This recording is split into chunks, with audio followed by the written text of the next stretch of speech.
läsa, jag ska läsa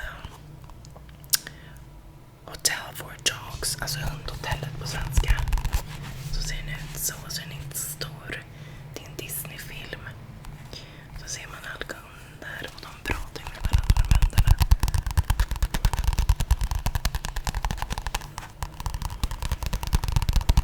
Och en heads up, jag kanske dricker lite under videon. Ni som inte gillar det. Tyvärr, jag blir så torr i halsen.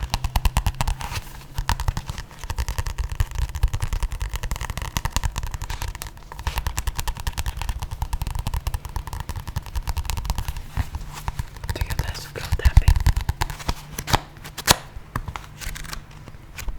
Så är det så här lite längre fram. Typ sådana bilder. Sådär. Bra filmen, för det finns även en film.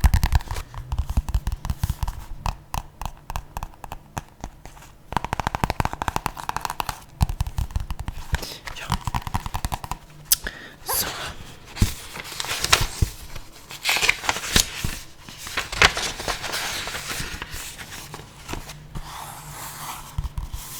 Då börjar jag läsa. Jag kommer titta ner liksom i den här boken.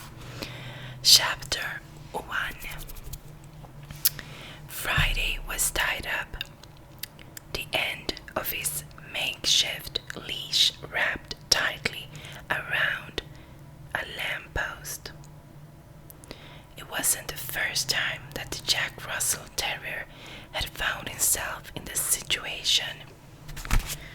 So he sat with his tail thumping on the pavement while he waited patiently for his humans to emerge from a nearby store. Och jag vill bara slänga in snabbt, jag är inte bra på engelska så att det får bli vad det blir.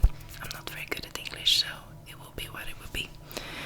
Friday would have been content to keep waiting if it hadn't been for the man down the street, the one holding the world's most delicious smelling hot dog. Friday could hardly ignore the scent, and he had no choice but follow his nose. So, as he had done many times before.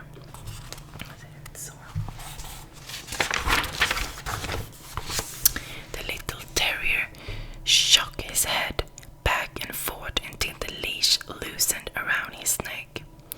Ducking his head, he flattened his ears and carefully crawled out of the leash. Oh, sweet freedom! Friday followed the scent of the hot dog down the busy city street, touching the pedestrians, baby strollers, and bikes with a single-minded purpose. Hot dog now! At least Friday reached his goal. The hot dog was in the hand of a man sitting on the bench. There was just one bite of the hot dog left, and Friday knew what he had to do. He sat up on his hind legs, stared at the man with the saddest expression he could muster, and started to whimper. What's the matter, doggy? Do you want some? The man asked. He held the hot dog out to Friday and waved it right under his nose. As soon as Friday moved to take a bite, the man snatched the hot dog away. Friday barked in frustration. Ruff, ruff. Just then a large truck rumbled down the street and roared through the poodle in front of the bench, spraying the man with water. Friday saw a chance. He jumped up, snatched the last bite of the hot dog, and swallowed it in one satisfaction. Gulp, gulp. Then he scampered away, leaving the wet and angry man to sulk behind him. After all, it wasn't every day that a hot dog taught a human how to behave. Hurry up, Andy said. Her little brother, Bruce, was taking way too much time in the bathroom as usual. Almost done. The 11-year-old called through the door. Bruce remained threw his backpack in the tiny public restroom. He pulled out a rock and tested its weight in its hand. Nah, too heavy. He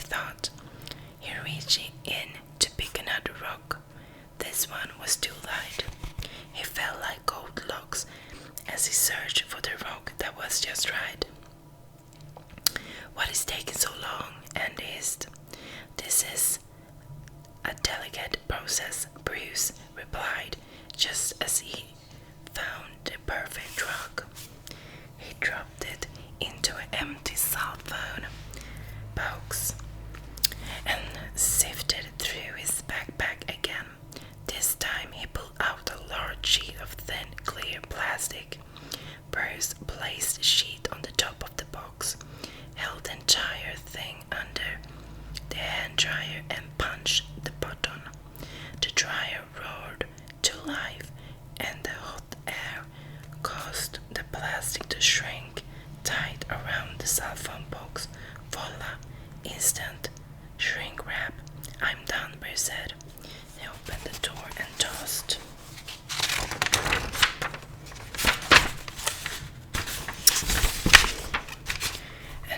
the box to his 16-year-old sister. Catching it easily, Andy tucked the box under her arm and headed for the pawn shop on the corner as Bruce crossed his fingers. When Andy reached the pawn shop, she took a deep breath and closed her eyes for a moment.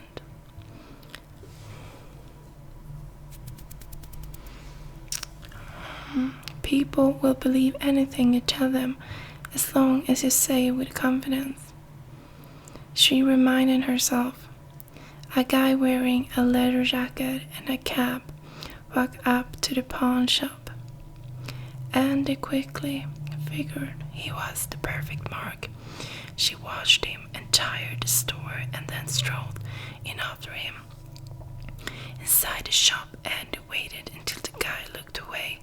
Then she tossed him a sweet smile and walked up to the counter. Do you buy, like, electronic stuff? Andy asked the pawnbroker.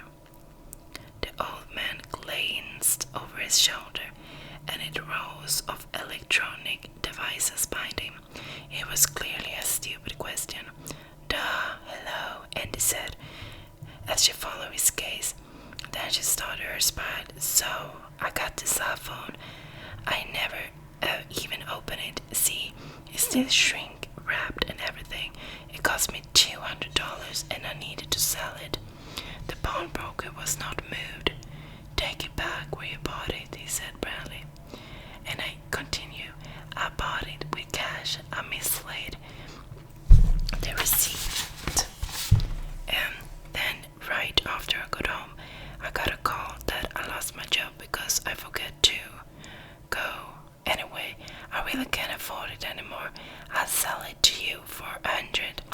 The store owner stared at her for a moment and thought the urge to chew her lip. She looked back at the guy in the leather jacket, hoping for some sympathy.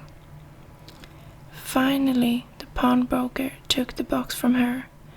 Are you even 18? He asked. Of course, she answered. I'm flattered you asked, though. You made my day. Wait until I tell my kids.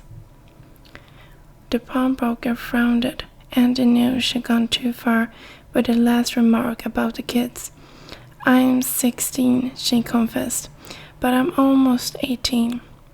Shaking his head, the pawnbroker handed the cell phone back to her. Andy gave an exasperated sigh and turned to leave, but not before glancing back to see if the guy had taken the bait. She got her answer a moment later when he followed her inside the store. You mind if I take a look, he asked. Andy shrugged and handed him the cell phone box.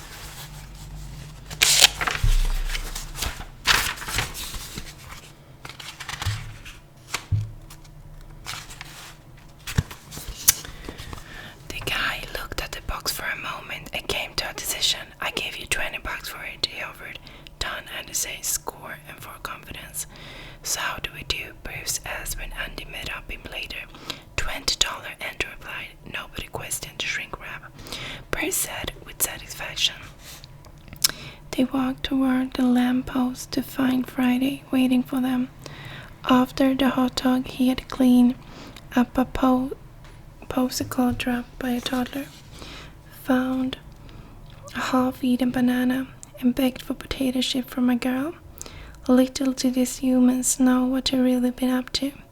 When Bruce reached down to untie him, he noticed that the dog collar had slipped off. The siblings were impressed, and he waited right here, and he said, "What a good boy." Friday happily wagged his tail. Good boy indeed.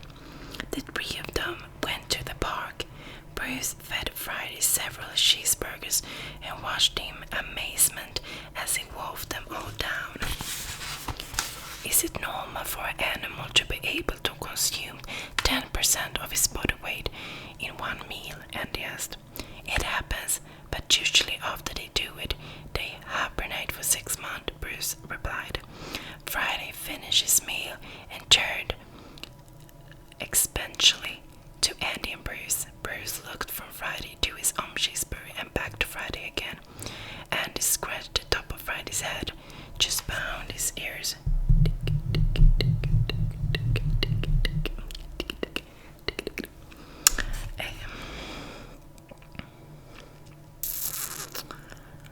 And do you have any idea what we go through to fill your bottomless pit? She asked. Friday barked.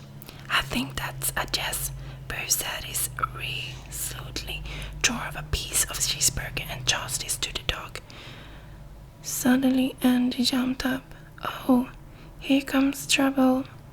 The guy who bought the phone was headed their way, and this time he had a company in the form of a stern-looking police officer. This can't be good, Bruce croaked. Andy quickly issued a sharp command to Friday. Go. The dog heard of a hide.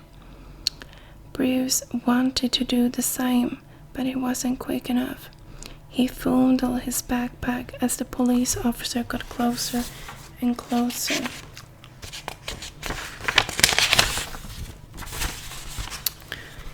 Andy, on the other hand, knew that there was only one way out of the situation. She picked up her bag and walked straight toward the two men. Excuse me, miss. I'm Officer Mike. Could I talk to you over here? The policeman said just as Andy approached. Me?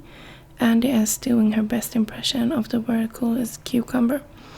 That's her. She's the one who ripped me off. She, the guy said. What? I never seen this guy before in my life, Andy lied. She didn't like to think of it as lying, though it was more like stretching the truth, or at least kneading it a bit between her sweaty palms. She's lying. She's the one who ran the scam. The sky again, and they said, thank you goodness, you're her.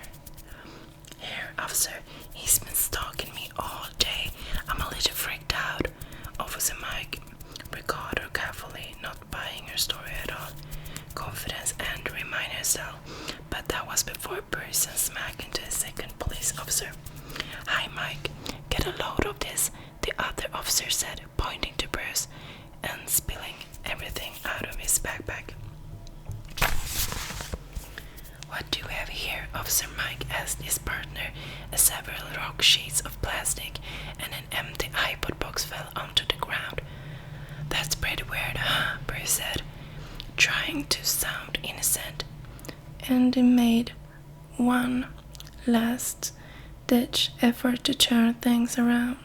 Those are for my brother's arts and craft projects. But Officer Mike was not convinced. Oh yeah, he said, well, this is just might be the first time arts and craft have landed anybody in jail.